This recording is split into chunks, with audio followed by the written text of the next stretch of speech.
Assalamualaikum warahmatullahi wabarakatuh. Kita melanjutkan materi data warehouse dan data mining ya. Ini pertemuan yang kesekian dan saya sudah membaca eh, tugas dari Anda yang sudah Anda kerjakan ya, yaitu menganalisa data diabetes ya. Analisa datanya terserah menggunakan apa, mau WK, entah itu rapid miner, orange, dan sebagainya. Baik, saya akan lihat nih satu-satu nih, baru 2 yang mengisi ya. Kita coba isinya seperti apa. Oh, ini ada Khairul ya, Khairul Musta'an. Kita coba lihat.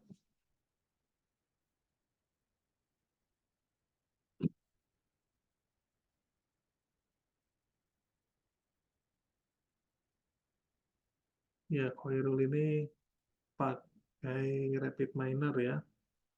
Aplikasi Rapid Miner ya sudah cukup bagus sih, sudah bisa mengenal Rapid Miner. Dan Rapid Miner ini salah satu tool untuk kita menganalisis data dan memodelkan datanya. Nah, ini cara mengimportnya. Nah, ini memang tujuan dari tugas ini supaya kita pelan-pelan belajar menganalisa ya. Ya, syukur-syukur dengan tidak hanya rapid miner saja, mungkin Anda bisa menggunakan WK atau Python. Kemudian kalau rapid miner itu sistemnya memang drag and drop ya, sudah ada fungsi-fungsinya di sini, modul-modulnya. Kita klik, kita tarik ke sana, tentu ini punya peran sendiri-sendiri ya.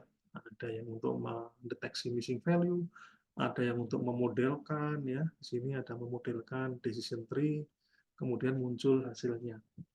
Ya, saya kira cukup bagus ya. Baik, pada kali ini saya akan memberikan contoh ya bagaimana menganalisis data menggunakan Python dan library-nya ya. Dan library-nya Anda bisa menggunakan Anaconda ya atau Jupyter atau misalnya kalau ingin berbasis web ya menggunakan collapse.google.com. Nah, makanya pada pertemuan itu di Adlink ya, pertemuan yang ini di Adlink saya beri catatan, silakan Anda membuat akun di Colab Google Research ya. Baik, kita mulai saja. Bagaimana menganalisis datanya. Nah, ini sudah ada tampilan, ini saya sudah membuat file baru ya. File baru saya beri nama analisis diabetes tanggal 12 Desember. Ini bebas ya, Anda boleh menggunakan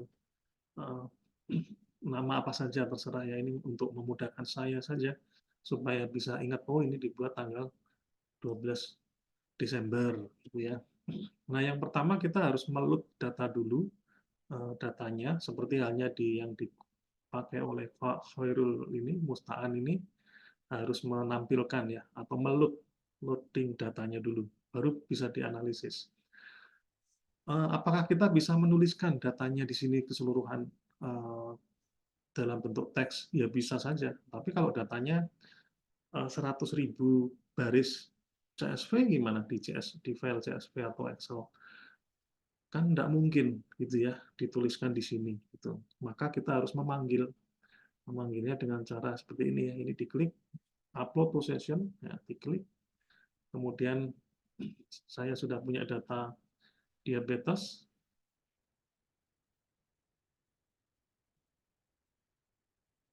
Diklik mana yang saya simpan di dokumen.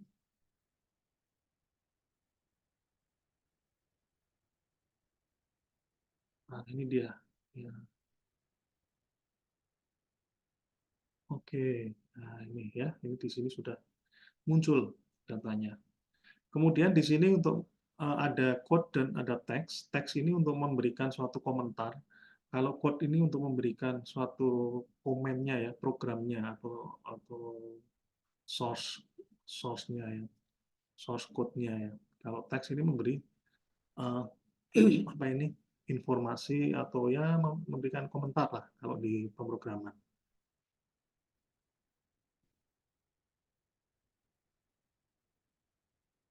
Nah, di awal kita harus mengimpor library tool-nya dulu ya. Kita menggunakan Panda ya, kemudian Spline Matrix dan Seaborn ya.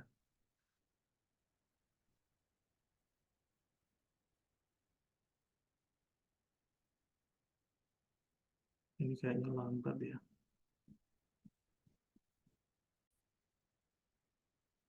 Kita ketikkan uh, code-nya di sini ya.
Ya, kemudian ini dijalankan dengan cara ini diklik ya. Nah, kontrol center atau diklik gini. Artinya kita sudah mengambil atau mengimport library atau fungsi-fungsi Panda, Scikit-learn, dan sebagainya.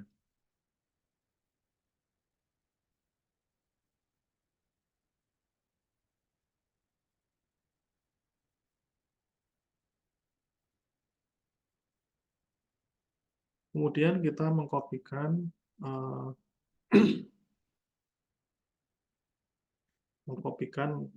apa ini fitur ya, kalau di itu tuh fitur namanya, apa itu yang di judul judul kolomnya ya. Nah, kalau teks, misalnya kita klik di sini teks, nah ini artinya kita bisa memberi eh, keterangan ya. Kode di atas adalah eh, mengambil fungsi fungsi atau mengimport fungsi Python ya, Python ini misal ya, ini mungkin kurang pas ya saya, tapi ini sebagai contoh saja.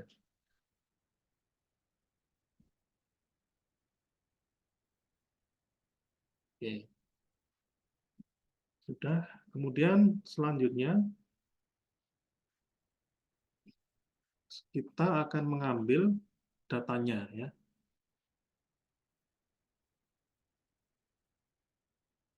dengan menggunakan perintah dataset sama dengan pd read csv. Kita klik lagi kode di atas sini.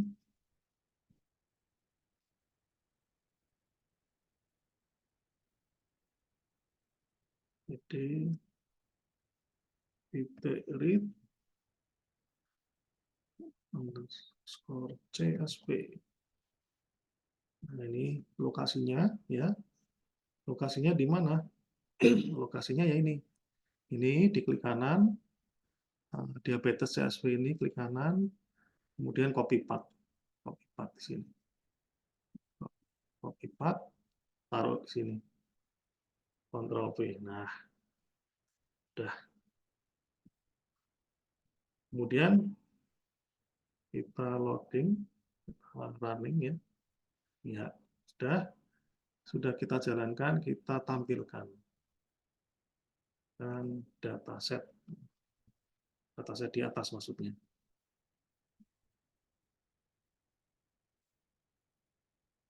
Nah, akan muncul ya. Di sini ada berapa fitur ini. Kita menyebutnya adalah fitur biasanya di sini ya. Judul kolomnya ini ada pregnancy, glucose, blood pressure, skin thickness, insulin, BMI, diabetes dan sebagainya. Ini gesernya mana? Oh ini ya. Nah, diabetes, umur, outcome. Nah, outcome ini merupakan luaran ya. Nah, kalau diabetes itu 1, yang tidak diabetes itu adalah 0 di sini. Kemudian di sini ada kosong. Ini kalau Anda buka file menggunakan eh, apa ini, pakai Excel ya, input datanya pakai Excel menampilkannya, maka ini kosong biasanya. NaN ini kosong.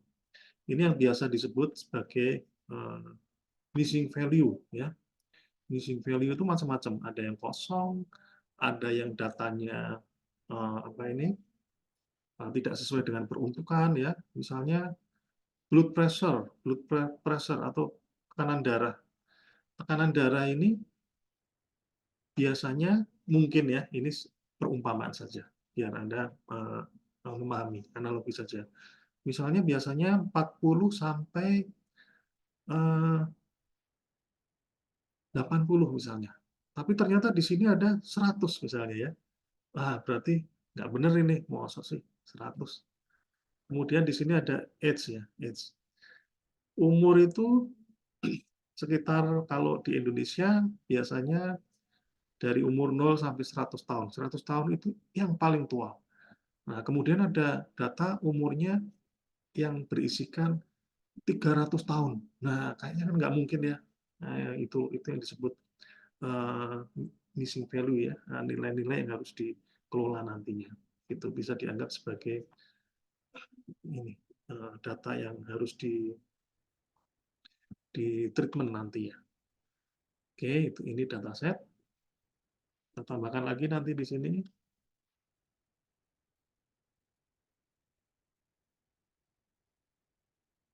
Nah, sekarang cleaning data. Ya, kita menggunakan Dropna. Nah, Dropna itu apa? Dropna itu uh, untuk menghapus data yang tidak memiliki fungsi, ya, tidak memiliki nilai, maaf, tidak memiliki nilai. Itu Drupna, fungsi dalam ini fungsinya ada di dalam Panda, gitu ya, Pandas ya. Itu makanya Anda juga harus mempelajari juga ini struktur-struktur data di Python ya, kemudian fungsi-fungsinya, terutama hubungannya dengan analisis data. Kita menggunakan dataset ya, dataset sama dengan dataset Drobna,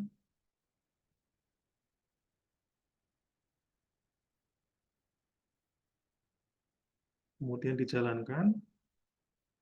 Nah, setelah dijalankan, tulis lagi, ditampilkan hasilnya.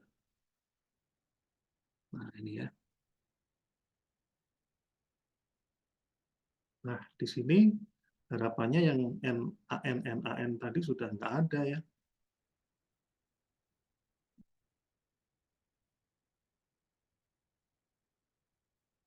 Nah, di sini ada 768 baris dan 9 kolom. Kemudian setelah di drop nah ini menjadi 392 baris dan kolom. Nah, ini berarti yang NaNA tadi dihilangkan gitu ya, menggunakan perintah ini, drop nah. Oke, kemudian kita lanjut.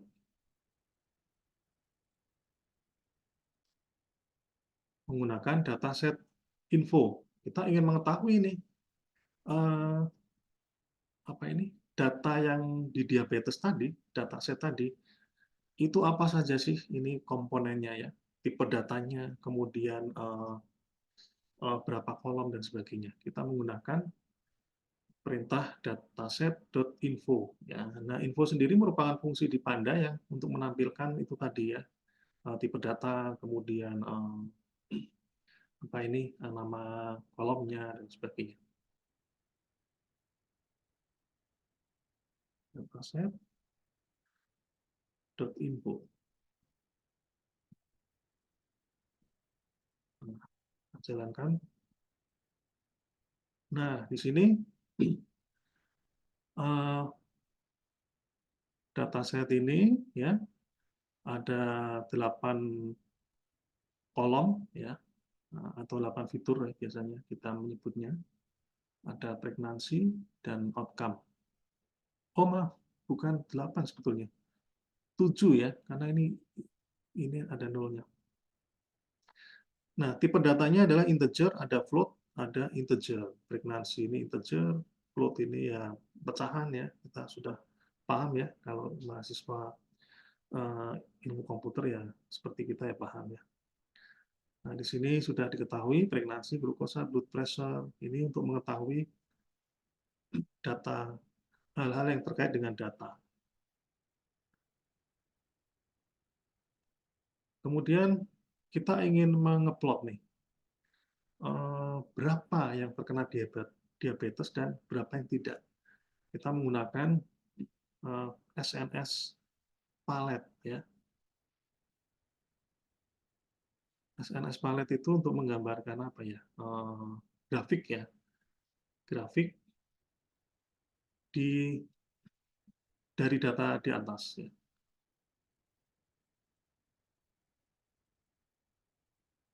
Yaitu kita ketikkan atau kita tuliskan SNS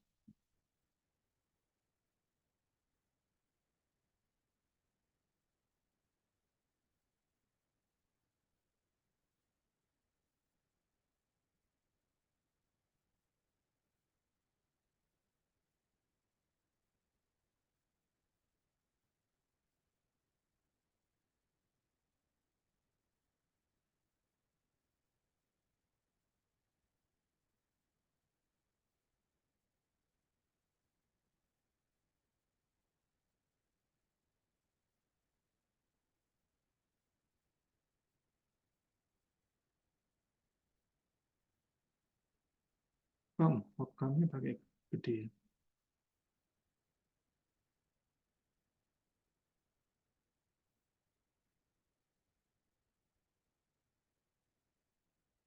Oh maaf, ini bukan. Ya. Nah, ini harusnya ya. Nah,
ya di sini muncul uh, grafik mengenai dari dataset yang tadi ya, yang kena diabetes 66,8% dan yang non diabetes 33,2%. Tuh. Nah ini berupa kalau di statistik masuk di statistik deskriptif ya. Terus apa yang kita lakukan lebih lanjut? Nah, kita lakukan lagi menganalisa menganalisa data menggunakan heat map. Apa itu heat map? Kita nanti jelaskan ya. Ini kadang muncul otomatis ininya. Kalau saya tunggu nggak muncul big size.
Oh, ada yang salah.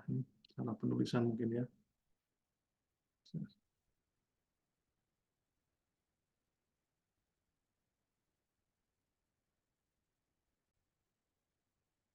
Oh ini ya. Bingung T-nya, pakai T kecil ya. Harusnya T besar ya. Oke, kita lanjut lagi. Nah, ini adalah penggambaran tipe menggunakan heat map ya. Apa itu heat map? Heat itu panas, map itu ya pemetaan. Jadi penggambarannya itu dibedakan berdasarkan dengan uh, gelap terangnya. Nah, jadi semakin menuju angka 1 lebih gelap gitu ya. Nah, semakin jauh dari angka 1 atau mendekati 0 dan negatif lebih terang. Contohnya ini ya. Ya ini yang ini terang-terang ini ya. Apa sih sebetulnya fungsi dari heat map ini? Fungsinya adalah untuk mengetahui hubungan antar variabel di dalam uh, dataset tadi. Maksudnya gimana? Maksudnya adalah hubungan antara pregnansi dengan pregnansi. Pregnansi ini membacanya dari aksis dan X dan Y ya. Pregnansi dan pregnansi satu, ya pasti ya satu ya hubungannya. Nah kemudian di sini ada glukos dan pregnansi. Oh ya ternyata ada hubungan antara dalam diabetes itu glukos dan pregnansi. Ada hubungannya sebanyak 0,2. Kemudian blood pressure ada hubungannya juga ya, ada hubungannya juga. Kemudian skin thickness ada hubungannya juga, tapi lebih kecil ya, sangat kecil dibanding dengan glukosa. Artinya hubungan antara skin thickness dengan pregnansi itu sangat kecil. Sementara hubungan antara glukosa dengan pregnansi itu relatif lebih kuat gitu ya dibanding skin thickness dan pregnansi. Kemudian insulin misalnya, insulin kita cari dengan variabel yang lain. Insulin dengan insulin ya udah pasti satu ya hubungannya ya. Kemudian insulin dengan blood pressure, tekanan darah, berpengaruh nggak? Oh ya, ternyata dia memiliki pengaruh sebesar 0,099. Ada nggak yang lebih besar lagi insulin terhadap suatu apa ini suatu variabel yang lain yang lebih besar dari ini? Nah kita lihat saja. Insulin terhadap skin thickness, oh ternyata ada hubungannya, lebih gede hubungannya malah dengan blood pressure. Ya, jadi seperti itu kira-kira. Jadi dengan menggunakan heat map, kita bisa mengetahui hubungan yang uh, besar ya, hubungan antar variabel tadi. Nah, gunanya apa? Gunanya adalah ketika kita ingin menganalisis data untuk selanjutnya, untuk pemodelan selanjutnya, maka kita bisa memilih yang memiliki hubungan yang lebih besar daripada yang lain gitu. Misalnya di sini ada 0,00, udah nggak usah dipakai berarti ya. Misalnya hubungan antara ini misalnya insulin dengan pregnancy, BMI, BMI dengan pregnancy kecil, udah berarti ini nggak usah dipakai nanti ya nilainya BMI, BMI terhadap pregnancy ini. Ya, jadi begitu kira-kira membacanya. Kemudian apa lagi yang harus dilakukan setelah ini? Setelah ini adalah kita menentukan objek dan menentukan variabel X, Y, ya, X dan Y. Oke, kita menggunakan dataset drop ya.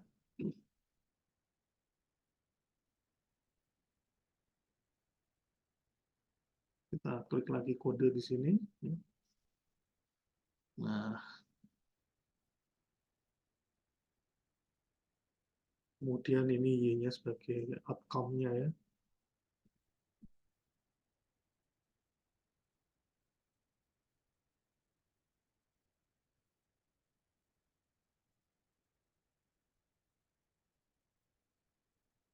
Oke, kemudian kita lanjutkan kode, tambahkan kode lagi.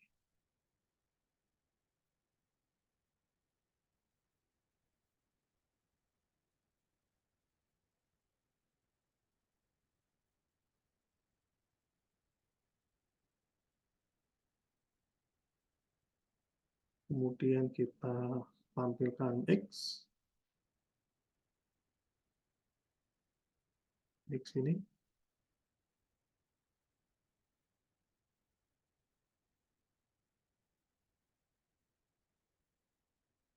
jalankan.